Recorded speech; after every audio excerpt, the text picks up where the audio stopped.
Joe Kennedy. He says his constitutional rights were violated when he was suspended for praying midfield after games. Praying was part of the game if you wanted to partake in that, right?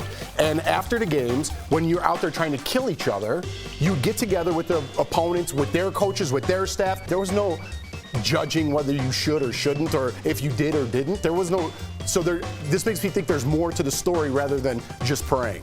I think that he's an authority figure, and so when you have coaches, you look up to them and you want to stay in their good graces. Fair. And so you feel like you have to pray or be involved in order to stay in that good graces. But he countered that and said that he also has 2 students that said, I don't want to pray, and they both became captains over time. He seems like he's in a predicament where the school was more afraid of getting sued by parents who didn't want this to happen. I'm Xandria, and I am a cuddle therapist.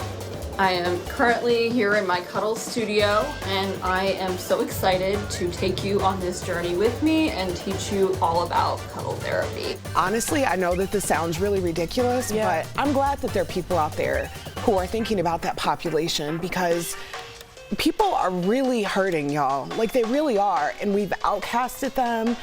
And it's a sad situation. So the fact that there is someone out there, I know this took a left turn, but like, I really feel passionately about this, and I'm glad she's doing that. The Santa Fe County Sheriff's Office released video evidence showing deputies and paramedics responding to the scene.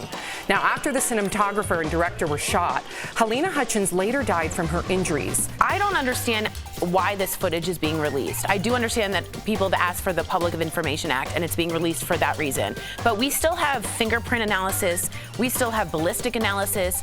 We have a court trial to go to. How is this not poisoning the entire jury pool by showing us this? I don't understand the advantage to this. The FDA is out with a new plan that would have a huge impact on smokers. So they plan to ban the sale of menthol cigarettes, which are used by 18.5 million Americans. Depends on what the repercussion for having it is, because it's not immediately going to get off the street. And we remember Eric Garner was killed because he was selling cigarettes, okay? And that's not a worthy cause, a single cigarette. So no matter what the brand was, a black man was already killed because of that in New York. So let's not go down that route again. I am against it only because I don't think I want that much government telling me what I can or cannot do. And if you're a conservative, I think you would understand that point of view. Don't tell me what I can or cannot do, even if it harms me. But that's my right to do so. Okay, then what about a mask?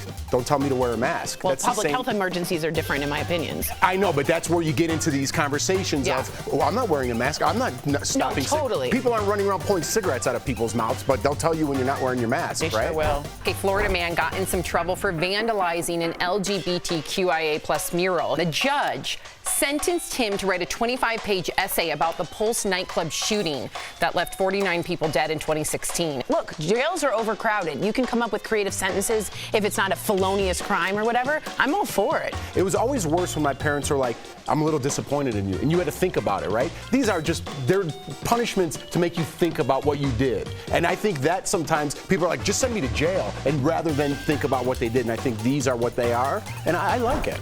Please welcome body language expert and CEO of the Body Language Institute, Janine Driver. Janine. Now, I'm going to try and stay still, because I'm going to ask you this question and see if this translates. How can you tell if somebody's lying, especially if they're sitting still like I am?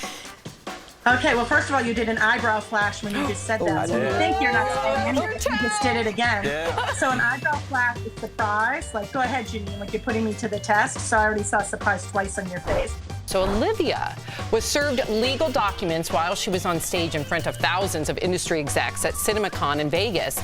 It was there to promote her new film, Don't Worry, Darling, which she directed. Did either one of you hear Don't Worry, Darling by Jeff Schroeder playing Jason Sudeikis, playing Ted Lasso? That was, can we hear it real quick?